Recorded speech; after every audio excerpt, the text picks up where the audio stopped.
Bismillah. Tanam alpukat itu jangan seperti membangun rumah yang langsung memikirkan warna cat dan gentengnya, sementara pondasinya belum kuat. Karena ketika kemarau datang, tanaman tanpa pondasi bisa mati kekeringan. Ketika hujan panjang datang, tanaman yang akarnya tidak sehat justru bisa mati diserang jamur. Lalu bagaimana dengan buah lebat? Bagaimana dengan buah premium? Itu urusan belakang. Sebelum mengejar buah, kita harus memastikan tanaman punya rumah yang kuat untuk hidup. Karena alpukat yang sehat bukan dimulai dari buahnya, tetapi dimulai dari akarnya. Teman-teman, kalau kita bicara alpukat, biasanya yang ada di pikiran kita adalah satu hal.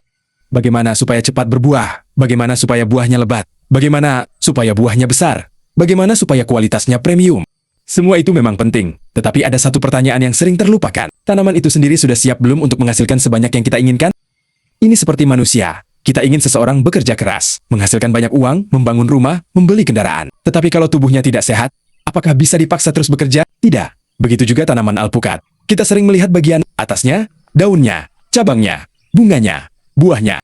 Padahal bagian yang menentukan keberlangsungan hidup tanaman justru banyak bekerja di bawah tanah. Daun yang penting terkena sinar matahari minimal 8 jam dan bebas hama daun. Akar inilah yang menjadi pondasi. Kalau pondasinya kuat, tanaman punya peluang lebih besar menghadapi perubahan cuaca, hujan, kemarau, tekanan penyakit, dan beban produksi. Jadi kalau hari ini kita bicara tentang alpukat buah lebat, jangan langsung mulai dari pupuk pembungaan. Jangan langsung berpikir bagaimana membuat bunga sebanyak-banyaknya. Kita mundur dulu. Kita mulai dari pondasi. Karena saya punya prinsip sederhana. Tanaman yang kuat lebih penting daripada tanaman yang dipaksa produktif. Produktif, itu tujuan. Sehat adalah modalnya. Sekarang kita masuk ke ujian pertama. Kemarau. Kemarau itu seperti ujian sekolah. Ketika air tersedia, hampir semua tanaman kelihatan baik. Tetapi ketika air mulai terbatas, barulah kelihatan mana tanaman yang pondasinya bagus dan mana yang selama ini hanya bergantung pada kondisi ideal.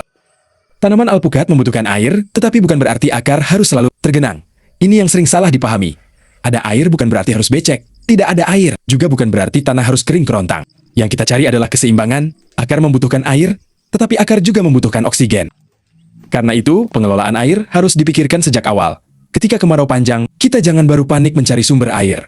Jangan baru memikirkan penyiraman setelah daun mulai layu. Karena kebun itu bukan mesin yang bisa kita perbaiki dalam satu malam. Kebun adalah sistem, mulai dari sumber air, jaringan distribusi, kondisi tanah, drainase, sistem perakaran. Semuanya saling berhubungan. Kalau satu bagian bermasalah, bagian lain ikut terkena dampaknya. Misalnya air tersedia, tetapi tanah terlalu padat. Air ada, tetapi akar tidak berkembang. Atau air diberikan terlalu banyak, tetapi drainase buruk. Ditambah lagi akar dekat batang dibuat rumah semut atau rayap. Akhirnya, akar justru bermasalah. Jadi pondasi pertama yang harus kita pikirkan adalah bagaimana tanaman mendapatkan air saat membutuhkan. Dan bagaimana kelebihan air bisa keluar saat tidak dibutuhkan. Akar terbebas dari serangan semut atau rayap. Itulah sebabnya saya mengatakan, kemarau dan penghujan sebenarnya bukan musuh. Yang menjadi masalah adalah tanaman kita tidak dipersiapkan menghadapi keduanya. Sekarang kita balik. Kalau kemarau kekurangan air, saat penghujan justru kelebihan air. Dan ini menarik, karena orang sering berpikir, kalau hujan berarti bagus. Belum tentu. Hujan memang membawa air. Tetapi kalau air terlalu lama menggenang di sekitar perakaran, kondisi tanah bisa berubah. Ruang udara di dalam tanah berkurang, akar mengalami tekanan. Kemudian, tanaman menjadi lemah. Dalam kondisi seperti itu, berbagai masalah penyakit akar dan batang bisa lebih mudah muncul. Maka jangan melihat hujan hanya sebagai berkah air. Lihat hujan sebagai bagian dari sistem yang harus dikelola. Air masuk harus dihitung. Air keluar juga harus dipikirkan. Disinilah drainase menjadi sangat penting. Ibarat kebun seperti rumah.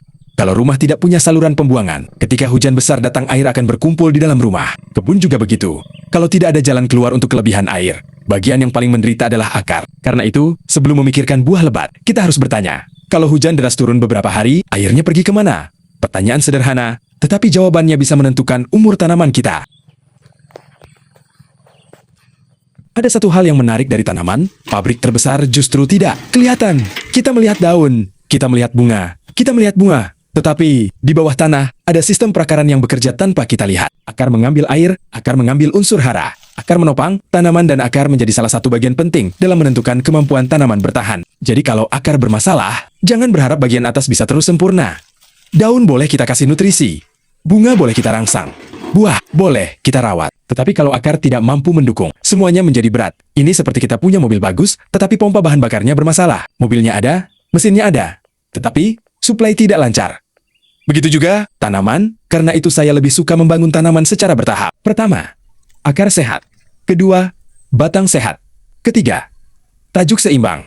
Keempat, baru kita bicara produksi. Dan setelah produksi stabil, baru kita bicara peningkatan kualitas. Ini bukan berarti buah tidak penting. Justru karena buah penting, kita harus membangun fondasinya terlebih dahulu.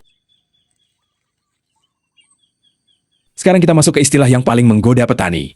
Buah lebat. Buah lebat memang menyenangkan. Melihat satu pohon penuh buah, rasanya seperti melihat hasil kerja keras mulai dibayar. Tetapi ada jebakannya.